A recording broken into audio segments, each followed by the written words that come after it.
Hello, everybody. This is 𝐿𝐴𝐻𝐿 the CEO Confident, and we are here today again with 𝐁𝐵𝐿 Joffe, the CEO of Biz Wisdom. Hi, 𝐁𝐵𝐿. How are you? Hi, Angel. Yeah, great. Thank you. Awesome. So we're here today again to talk about another of your chapters, another of the chapters of your book, The Baker's Dozen Rules of Highly Successful Business Operators. And let me tell you, since I read your book, this chapter has especially impacted my life. And you will understand why. The title of the chapter is So What? So there's so many people that brag about so many things, not only at the business level, but also the personal level, that so what? So what does that really represent? So let's go down to business. So first of all, why do you think that knowing the business implications of someone's, of a business operator, of a C-level operator, business decisions is so important and relevant today, 𝐁𝐵𝐿? You know, Angel, people tend to, and this is another chapter title we'll talk about another time, people tend to look at numbers in isolation. Okay. So in today's terms, there are so many moving parts and so many things that are changing all the time that it's important for business operators, leaders, etc., and executives in companies to understand the implications of certain decisions without looking at them in isolation. They cannot afford to look in isolation. So, you know, even for example, we say, well, people have to work remotely. You might say, like, so what? How do we deal with this? How do we turn a lemon into lemonade? There's so many questions right now that people shouldn't take for granted. Exactly, and there's so many things that are actually being measured. You were talking about, you know, measuring numbers in isolation. So, or considering numbers in isolation. So there's lots of things that have been going on right now. Every single company in the world, we are in October 2020, every single company in the world has to do more with less. Mm-hmm. So if they don't start consistently to say, so what I have been doing for so many years, so what might happen that, you know, it's today so much more relevant? So I'm going to answer your question in a bit of a roundabout way. I have a philosophy that nobody washes a rented car because there's no sense of ownership. And it's very hard when people are working remotely, where you don't sense and feel the culture and draw each other's energy. So all the more reason now that people are working remotely, that they need to engage people and need to give people a reason to want to come to work other than just a salary check. There needs to be a bigger purpose. So to that end, I've been adopting a mantra of, not only of late, but for a long time already, but I've sort of put into a logo, which I'll be happy to share with listeners if you want to see a copy of this. Essentially what it is this: in the middle, there's driving sustainable profits and cash flow. The word sustainable is the operative word. And around the circle of sustainable profits and cash flow, there are three arrows or three messages. The one is accountability. It's the first one. You want to hold your people accountable for their actions because people should be accountable. They have a responsibility. You need to engage them and you need to educate them.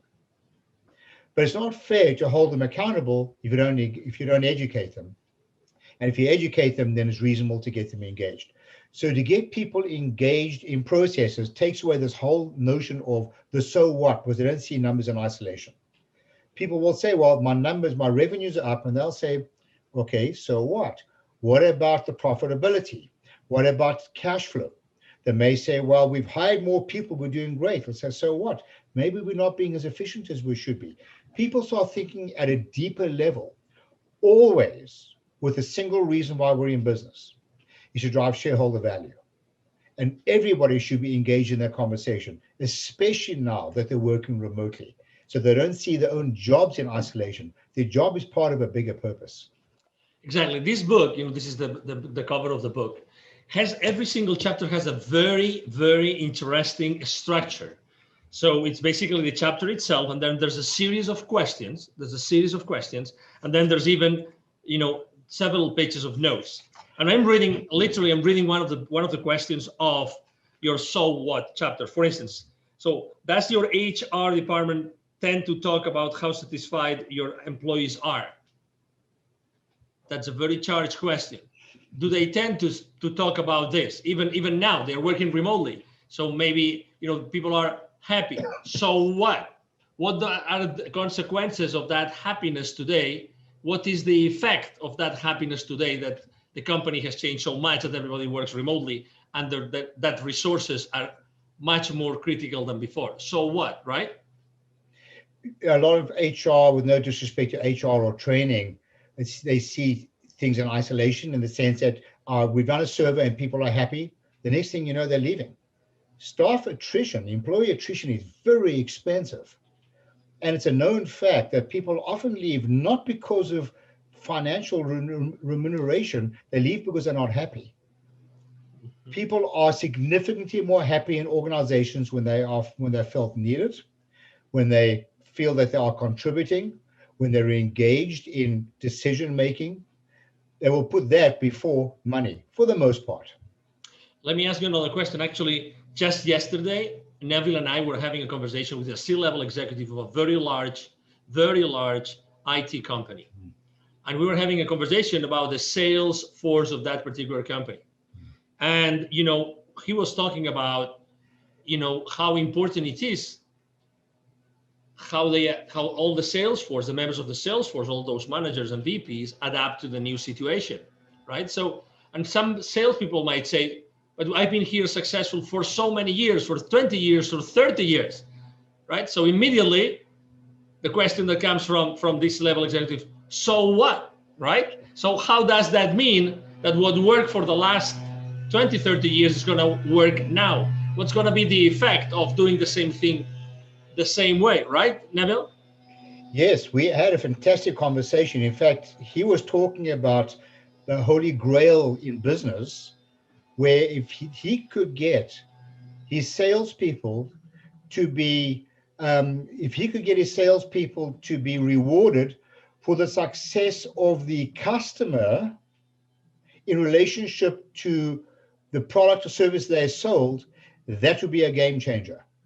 Because making a sale the first time is not without its issues. And we spoke about the moment you make a sale, you're part of your customer's problem.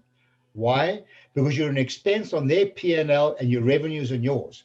And until you can demonstrate that the incremental gain on your customer's P&L will exceed the cost of the product or services, you're part of their problem. And this is a big wow thing, because he kept saying, well, we're employing really highly educated salespeople, engineers. And my first statement to him was, so what? Are they selling profitably, not only for your company, but for the customer? And then he came up with this idea, we should be celebrating the success and profits of the customer. So the whole notion of so what triggers a whole lot of other questions. And everything should lead back to another chapter in the book, we'll talk about it another time, is win-win. It's got to be a win for you, but it's also got to be a win for your customer, and you have to prove it. Otherwise, you're part of their problem, not their solution. Absolutely. So, Neville, if the people that are listening to us or watching us today, if they would like to know more about that, what's the best way to connect with you? I mean, just email me, Neville, Neville, @bizwisdom, bizwisdom.com. In fact, if you send me a note, I'll be happy to send you a list of the actual questions for each chapter in a soft copy. You can use these to ask some of your employees. I think you can have some very colorful conversations.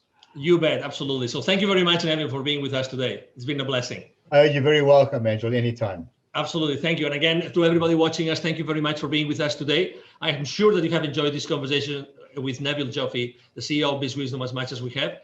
And see you soon in our next conversation. Have a wonderful day. Bye-bye. Thanks. Bye now.